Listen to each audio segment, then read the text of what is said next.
Hi, nice to meet you.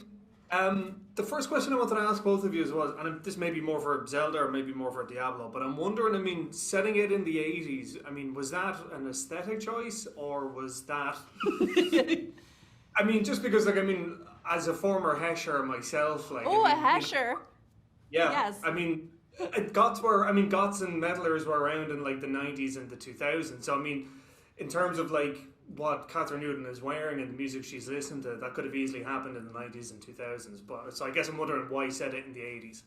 Well, I have a personal connection to the 80s because I grew up in the 80s. So for me, a lot of it was personal, just my own nostalgia for that era. And also, you know, I have a teenage son, and I've witnessed up close how teenagers in 2024 where their relationships live and how they communicate and how they make plans. And it's mostly on their phones. And so I have to admit, like, it is kind of a cop-out, but I thought, like, I want to set this story at a time where that was not a consideration. Yeah, no, totally, yeah. For you, Zelda, I'm wondering, I mean, when I was watching it, I mean, I was thinking of kind of, three directors went through my head. One was Tim Burton, the other was John Waters, and then the third was John Hughes. I mean, I'm wondering, I mean, were there any kind of movies, I guess, that you kind of had playing in the background, or I guess you were kind of watching in pre-production that, I guess, influenced it in any kind of way?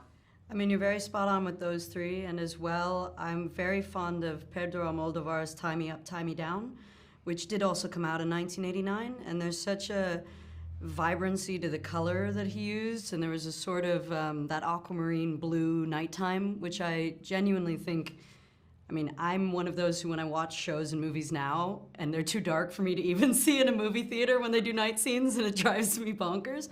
So I kind of wanted to bring that Technicolor night to this.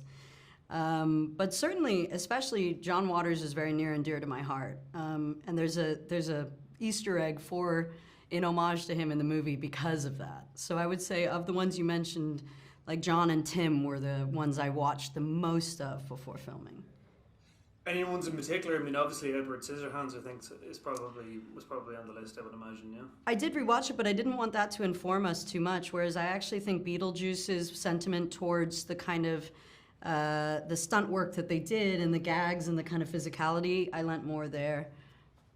And John, it was more Hairspray. I think I remember rewatching that a bunch. I love Hairspray. Yeah, because I was thinking like Serial Mom kind of was in there as well a little bit. But I mean, I'm wondering for you, Diablo, I guess, you know, writing a story like this, yeah, I mean, you've kind of touched upon this already, but like most kind of relationships with teenagers and I guess early 20s is all done through the phone.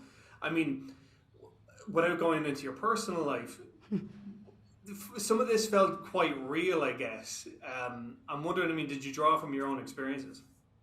I definitely drew from my own, like, emotional experiences. Obviously, I haven't literally reanimated anybody. I'm not accusing No, totally. The murders I committed were I think definitely. I mean, for me, every time I write, I'm actually writing about myself. I mean, it's like you're always drawing from your own emotional experiences, and I can certainly relate to Lisa in a lot of ways. You know, she's got a chip on her shoulder. She's probably responsible for why she's being ostracized in a lot of ways. You know, I think when I was a teenager, I thought I was kind of above it all and, you know, such a rebel. And looking back, it was just honestly a lot more pathetic than that. So I like that she has this arrogance to her, you know, despite being a weirdo.